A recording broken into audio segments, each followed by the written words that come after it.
Domingo passado, então, nós combinamos de que hoje faríamos a atividade prática, né, de interpretação da escrita da Bíblia. Então, eu distribuí uma folhinha para alguns, acho que não deu para todos, mas não tem problema. Você pode pegar aí uma folhinha aí, num pedacinho de papel, se precisar de caneta a gente providencia. E o trabalho você vai ler Gênesis 1 e vai responder duas perguntas. Primeiro uma, depois a outra. É nessa ordem, tá?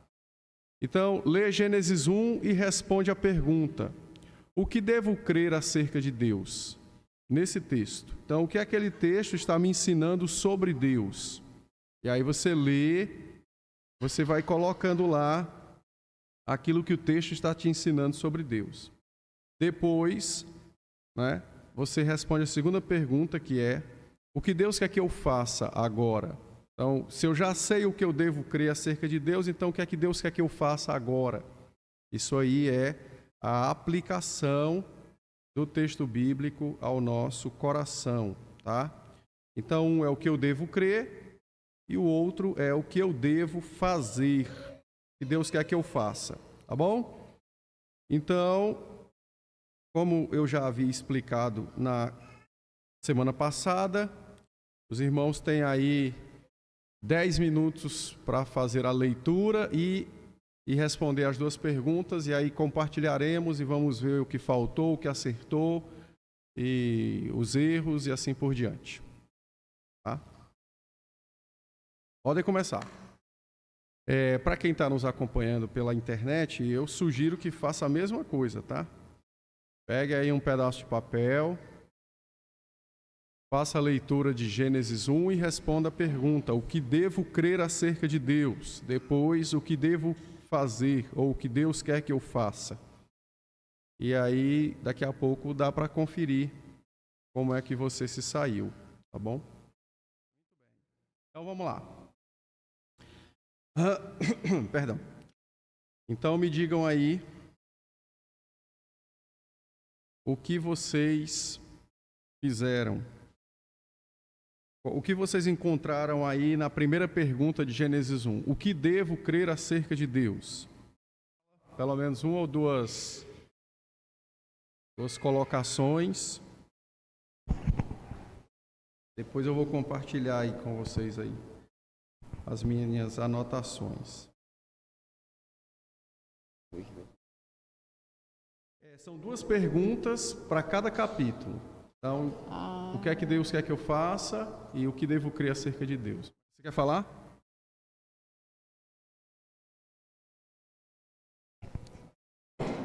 Ele é criador, soberano, criou tudo em 6 dias literais, criou homem e mulher e teria muito mais coisas. Ok. E o que devo fazer? Crer e confiar nele como Senhor que domina e cuida de toda a sua criação, depender dele como sustentador, desempenhar o meu papel de mulher. Mas teria várias coisas, como cuidar da natureza, como e tal e tudo mais. Muito bem. Então, eu dividi para facilitar. Então, Gênesis 1. O que devo crer acerca de Deus?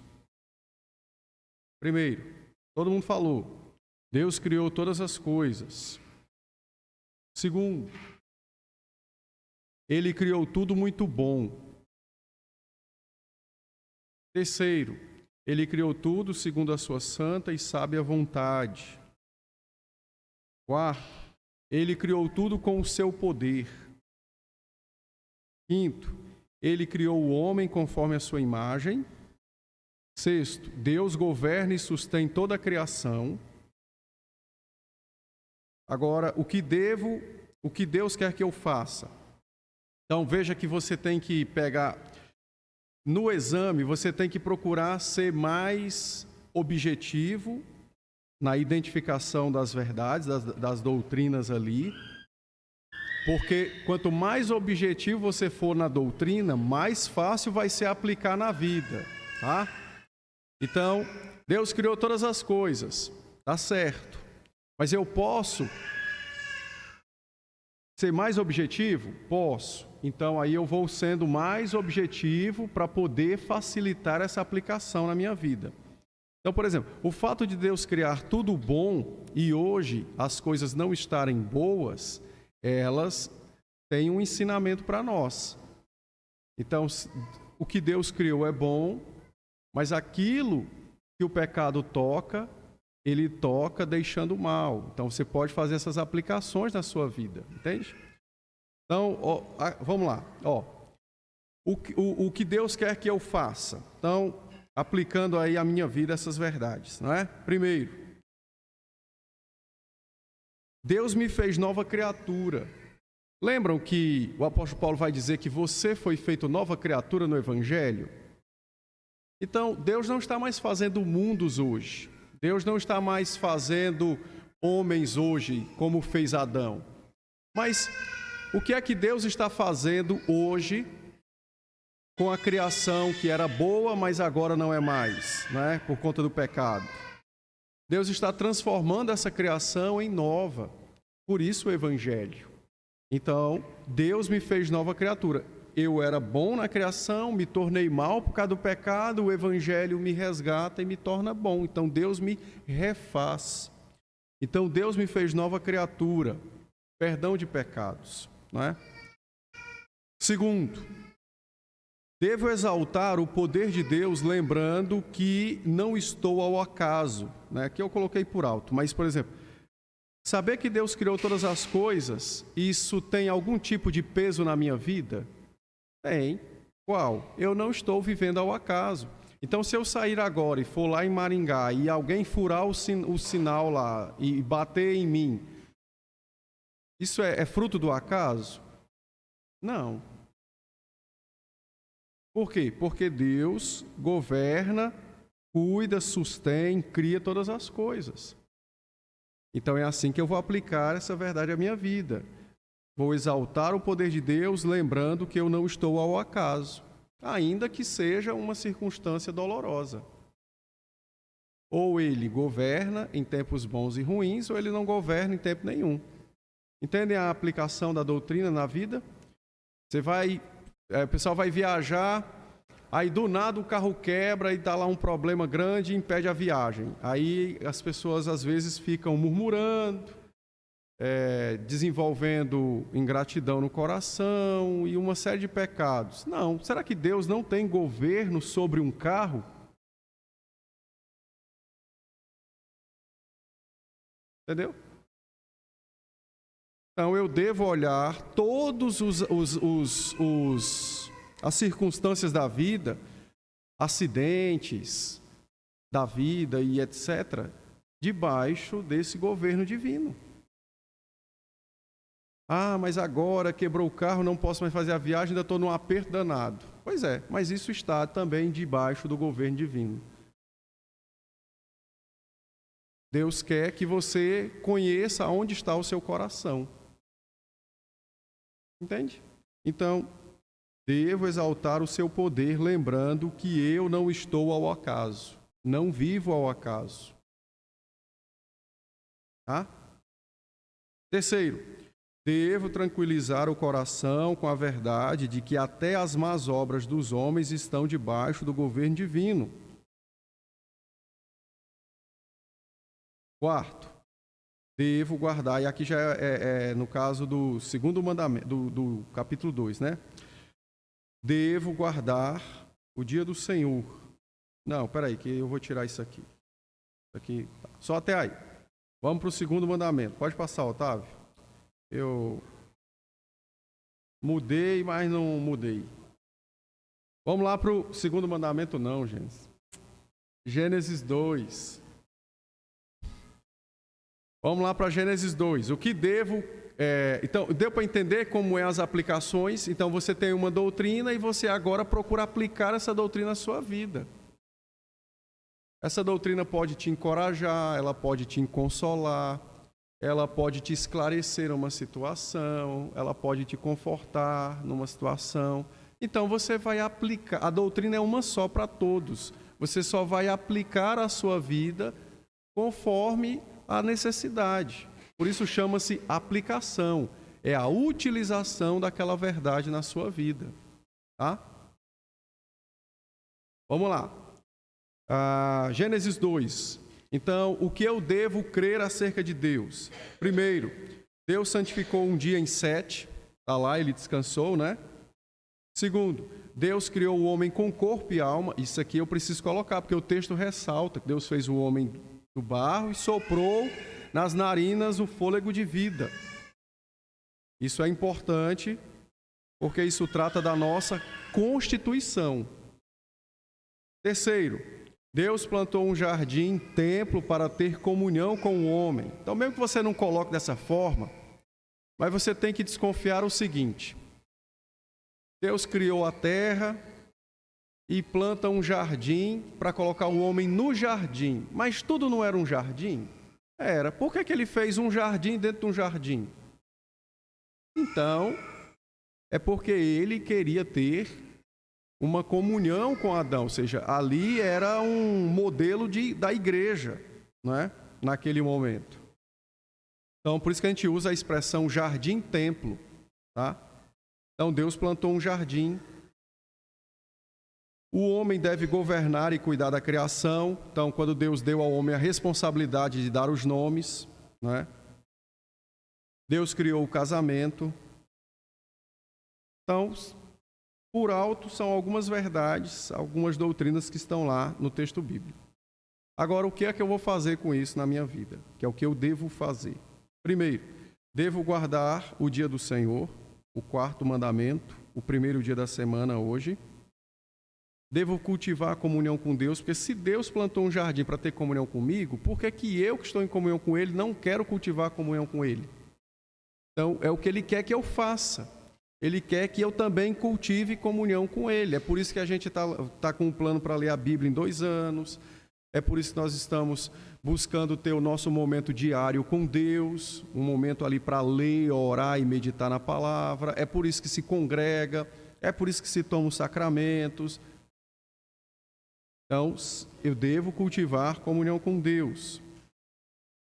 Devo viver meu casamento de modo que agrade e reflita o relacionamento de Cristo e a igreja. Aqui eu estou indo mais longe, mas lá, só em Gênesis 2, digamos que eu não tenha Efésios, mas tenha só Gênesis 2, eu devo viver o casamento de um modo que agrade a Deus. Sem ter nenhuma outra parte da Bíblia, só o capítulo 2 de Gênesis já me ensina que eu devo viver o casamento de um modo que agrade a Deus. Porque Ele é o criador do casamento. Então, é meu dever, para os que são casados, viver um casamento de um modo que agrade a Deus. Devo me tornar uma só carne com o meu cônjuge, porque o capítulo termina dizendo: deixa o homem pai e mãe, se une à sua mulher. Então, o modo como eu vivo o meu casamento precisa agradar o Senhor. A questão dos meus relacionamentos depois de casado também é tratado no texto. Está aqui. A partir do momento que eu caso, então a pessoa mais importante na minha vida é o meu cônjuge. Nem é meus pais, nem são os filhos, mas é o cônjuge. Então eu me torno uma só carne com o meu cônjuge. Então, isso está lá no texto. É só ler e aplicar à própria vida, tá?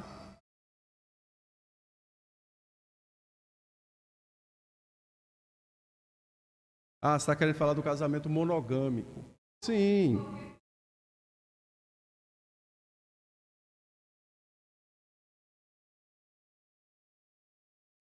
Então, tá. Entendi. Tá certo. Tem que ressaltar que o casamento é entre homem e mulher. Tá certo. Até porque é dos nossos dias, né?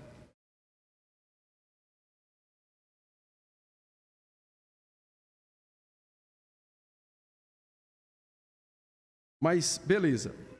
Deu para entender, né? Como é que a gente deve aplicar e tratar no nosso coração, né? Então, você vai ler, vai meditar sobre o que o texto está te ensinando, são as verdades gerais. depois você vai ver como aquelas verdades devem ser aplicadas à sua vida, tá? Bom, vamos continuar então. Então, esse texto é um pouquinho mais difícil, tá? Mas o princípio vai ser o mesmo. É Provérbios 1. Então, vocês vão ler Provérbios 1, 33 versículos, vão fazer a mesma coisa. Só um detalhe. Em Provérbios, como também nos Salmos, como também em Eclesiastes, como também em Cantares, como também em Jó, que são os livros poéticos da Bíblia, você precisa lembrar que na poesia hebraica usa-se um instrumento chamado paralelismo. Então, o paralelismo significa que a pessoa diz uma coisa na primeira linha e ele pode dizer a mesma coisa na segunda linha ou no versículo abaixo, só usando palavras diferentes. Então, esse tipo de paralelismo é chamado paralelismo sinonímico, de sinônimos. Então, por exemplo, você pega aí um texto e diz assim: filho meu, não despreze a instrução do teu pai. Aí lá embaixo tem assim: filho meu, ouça a instrução do teu pai. Entendeu? Não desprezar, tá embaixo, ouça. Então, ele está mostrando que esse não desprezar se faz por ouvir. Então, isso está tomando a palavra não desprezar e está tomando talvez ali o paralelismo sinonímico, que seria o contrário, ouça. Apesar de que esse exemplo nem ficou bom, mas é mais ou menos isso. Aí há um outro paralelismo, que é o de contradição, quando o texto afirma uma coisa e depois ele contradiz. Então, por exemplo, a língua do justo é medicina para o corpo, mas a boca dos perversos destrói a alma. Então, isso é um paralelismo, só que de contradição. Por que é um paralelismo? Porque é a mesma verdade, ele está falando sobre a mesma coisa. O uso da boca, o uso da língua, o uso das palavras. Ele está dizendo que a boca do justo cura, a boca do perverso mata. Entendeu? Então, é a mesma verdade, mas colocada agora uma em cima, e ele traz um contraste embaixo para realçar essa questão. Há outros tipos de paralelismo, mas esses são os mais comuns, né? E os mais fáceis de se identificar. Então, leiam Provérbios 1, e façam aí a mesma tarefa. O que devo crer acerca de Deus e depois o que é que Deus quer que eu faça. Aí agora que nós já fizemos Gênesis 1 e 2, dá para fazer e ampliar um pouco mais as respostas. Tá bom? Provérbios 1. Então, todo mundo leu Provérbios 1, 33 versículos. Esse capítulo, ele é diferente dos demais, mas todos eles, se você fizer uma leitura com mais cuidado, você vai perceber que os capítulos apresentam as suas divisórias. Na hora que ele estiver dividindo, fazendo uma transição de um assunto para outro, ou de uma sessão para outra, você vai perceber isso, tá? Então, vamos lá. Pode ir lá, Otávio. O que devo crer acerca de Deus? Provérbios 1. Primeiro, a palavra de Deus é poderosa para me tornar sábio, os versos de 1 a 6. Aí eu coloquei os versos aqui porque, como eu expliquei, no caso do texto poético, você precisa de mais alguns detalhezinhos, né? Algumas ferramentazinhas. Então, só para situar os irmãos aonde foi que eu encontrei as verdades. Então, a palavra de Deus é poderosa para nos tornar sábios. Sabedoria é definida como temor do Senhor, verso 7, o Pedro até falou. Deus se apresenta como um pai nas Escrituras. Então, se você olhar o verso 10, o verso 15 e o verso 20, você vai ver que você tem a sabedoria personificada, falando na qualidade de um pai que chama o filho para o caminho da vida. Então, essa colocação ela não está à toa. tá? Não está à toa. Então, veja que você vai encontrar a doutrina da paternidade de Deus em vários lugares da Bíblia de forma diferente. Ok? Deus se revela aos seus filhos, ou seja, a sua vontade é revelada aos seus filhos, está lá nos versos de 20 a 33. Então a sabedoria clama, ela chama, ela diz, não vá com este, não vá para aquele lugar, não faça isso. O final dessa estrada é a morte, olha, o caminho da vida é por aqui. Então você tem uma revelação da vontade do Senhor para as nossas vidas, que é o padrão da nossa vida nessa terra, o que Ele quer para nós, né? Deus usa instrumentos para instruir, aí aqui para instruir, para nutrir e cuidar da nossa vida, ou da minha vida. Então Deus usa instrumentos. Quais são os instrumentos? O quinto mandamento, o Pedro até citou, o verso 8 e o verso 9.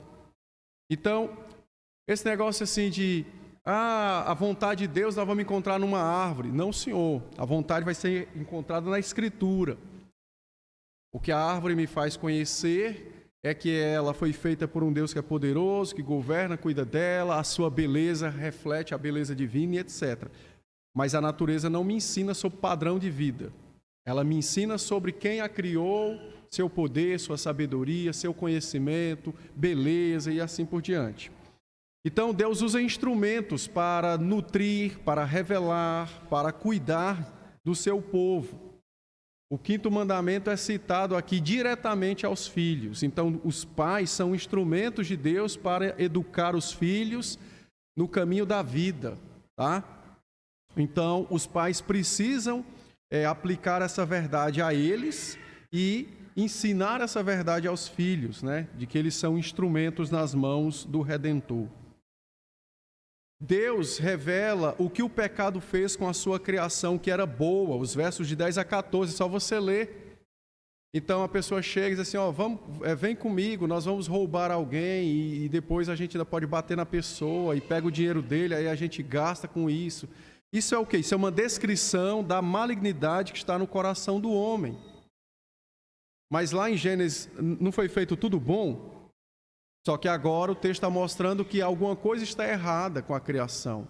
A criação agora anda no mal, caminha no mal, a criação agora pratica o mal. Então, o texto está querendo mostrar o que o pecado fez com a criação, que era boa. Então, o texto revela, né, essa disposição para o mal que os homens possuem depois da queda. Deus revela qual é o verdadeiro fruto do pecado. Os versos 16 a 19, é só ler. No verso 19 diz assim, olha, quem anda dessa forma, essa pessoa está atentando contra seu próprio espírito, contra a sua própria alma. Ou seja, qual vai ser o resultado final dessa vida, dessa pessoa? Aí o texto descreve destruição, morte, inferno, está lá. Então, a Bíblia também revela qual é o verdadeiro fruto do pecado, não é? O Evangelho conclama os homens a que se arrependam com urgência. Está lá no verso 20. O verso 20 diz isso. O Evangelho está lá gritando, olha, me ouçam, esse é um caminho de morte, não vá para aí e tal. Mas só que é colocado como se fosse uma pessoa que está numa praça, gritando para outras que estão caminhando para o caminho da morte. Então o Evangelho conclama, chama com urgência os homens para que se arrependam do seu pecado. Cuidado com o pecado da ganância, né? O texto vai mostrar lá que essa foi a motivação daquele pecado. Então veja que uma ação, primeiro, ela é precedida, ou seja, vem antes de uma ação, uma motivação, um desejo, não é? Algo do coração do homem. Então, algumas coisas pelas quais devemos crer acerca de Deus e que a palavra me revela aqui. Agora, o que é que eu devo fazer? Provérbios 1. Depois de descobrir as verdades bíblicas, né? Essas verdades que foram mencionadas agora. Então, primeiro, Deus quer que eu me torne sábio através da sua palavra. Essa é a primeira aplicação de Provérbios. Deus não quer que o seu povo seja ignorante. Deus não quer que o seu povo seja débil. Beleza. Deus não quer que o seu povo seja tolo. Então Deus quer que eu me torne sábio. Então isso é o que eu devo fazer. Eu devo buscar a sabedoria através do conhecimento e da obediência à sua palavra. Então eu tenho já um instrumento para me tornar sábio, a Escritura. E eu já tenho a condição para isso, o próprio Espírito que habita em mim. Então, conhecer a Escritura, colocá-la em prática, isso me tornará sábio. Então é o que eu devo fazer, eu devo desejar ser sábio, porque Deus quer que eu me torne sábio. O que devo fazer? Devo encontrar consolo na verdade de que Deus é meu Pai. O mundo hoje está caindo aos pedaços, as pessoas não sabem o que fazer com as suas aflições.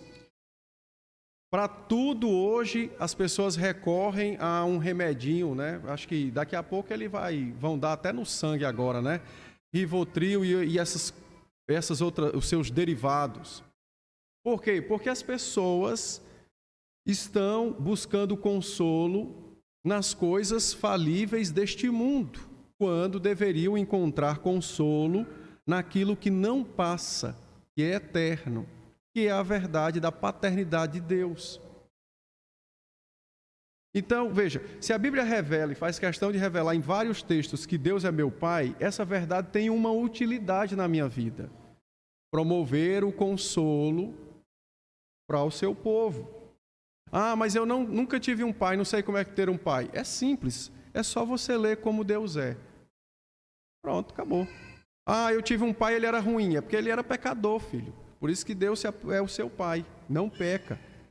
Ah, eu tive um pai, ele era bom, não idolatre. Ele estava apenas fazendo o dever dele, que era tentar refletir Cristo na sua vida. Então, é assim que você vai aplicar as verdades à sua vida. Tá, Deus é meu pai, eu faço o que com isso? Eu me consolo. Porque eu sei que tem alguém que nunca falhará e essa pessoa é o Senhor. Terceiro, devo recorrer a Deus, que é meu Pai, nas horas mais difíceis da vida e na hora da morte. Então, veja.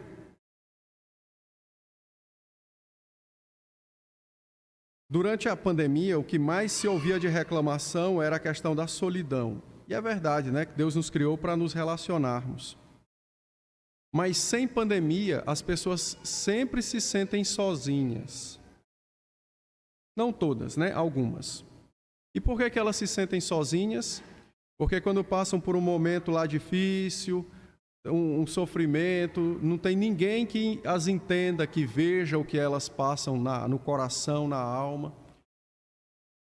Só que na verdade tem alguém, é o Senhor. A grande questão é que a pessoa ignora Deus e fica procurando alguém de carne e osso para entender algo que é espiritual, quando na verdade a melhor pessoa está ali para entender e poder abençoar. Então, recorra a Deus nas horas difíceis da vida. Tá? Eu vou me consolar ao longo da vida, sabendo que Deus é meu Pai, e eu vou recorrer a Ele nas horas difíceis da minha vida e na hora da morte, né? Eu, quando chegar aquele momento, devo me lembrar que eu me dirijo para a casa do meu Pai. Quarto, na medida que posso, devo, na medida que posso, me tornar mais habilidoso no uso dos instrumentos que Deus usa para comunicar a sua vontade. Então, veja, você é pai. A Bíblia diz que você é um instrumento nas mãos de Deus para abençoar o seu filho. Por que você quer ser um pai ignorante? Você é mãe. A Bíblia diz que Deus usa as mães para abençoar os seus filhos. Por que você quer ser uma mãe que não sabe de nada com relação à alma do seu filho? Não é estranho? Você é o instrumento e você não quer ser utilizado?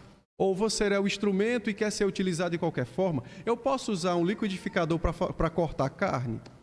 Fazer um bife? Não. Eu uso quem? Eu uso a faca. Ela foi feita para isso.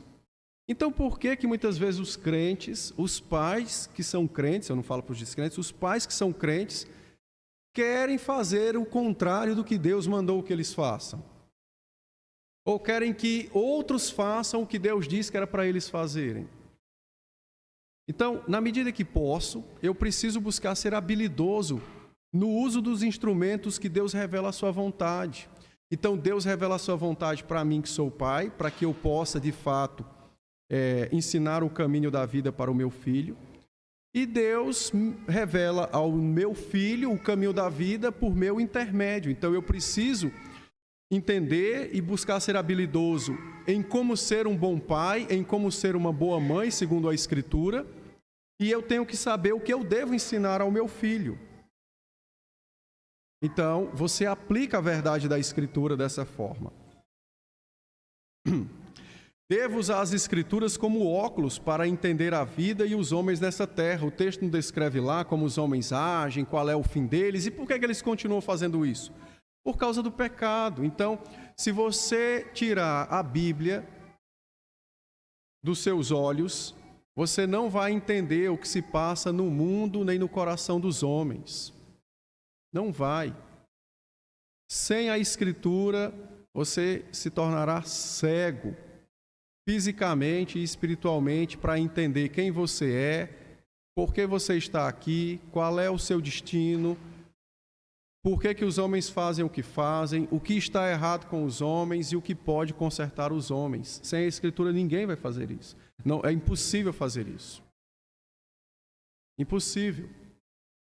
Então, a Escritura, a Bíblia, precisa ser como óculos para te dar discernimento sobre o que é a vida, quem é o homem, o que está errado com o homem, o que pode consertar o homem, como é que o homem deve viver depois de alcançado pelo Evangelho e assim por diante. Tá?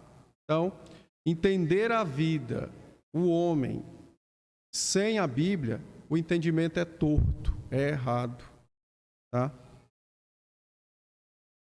Outra coisa que a gente pode aplicar à nossa vida. Devo lutar contra as seduções do pecado e de Satanás. Então é assim que eu vou aplicar. Ou seja, quando vier uma tentação ao meu coração, eu não devo dizer assim, Senhor, aumenta minha fé. Porque o pessoal usa aquele texto de Marcos para aumentar a fé. Só que ali tem outra aplicação, tem outro sentido. Mas o que o texto me ensina é que eu devo lutar contra as seduções. Está lá o texto falando, quando alguém quiser te seduzir, não atenda. Lute contra isso. Entendem? Ou então, tem gente que comete um pecado, mas a carne é fraca. Pois é, mas você continua responsável, porque você atendeu a sedução porque quis. Então, veja que você vai aplicar a sua vida para treinar a sua mente em como viver para Deus e lutar contra o seu pecado. Então, eu devo lutar contra as seduções. Não é? Devo atender o Evangelho com prontidão. Devo lembrar que na hora da tentação, o verdadeiro custo e fruto do pecado. O texto fala sobre o verdadeiro custo e fruto do pecado. Então, se você lembrar disso na hora da tentação, você vai retroceder. Você não vai atender a voz do sedutor, né? Não devo me associar com pessoas que têm um estilo de vida escandaloso ou pecaminoso. Você viu lá, não se associa, não anda. Então, as nossas amizades precisam ser bem escolhidas e o padrão é a própria palavra. Eu não estou dizendo para você ser inimigo de alguém. Estamos falando de associar, ou seja, de compartilhar a vida, no sentido de ter amizade e tal. Então, você pode conhecer, dar bom dia, ser um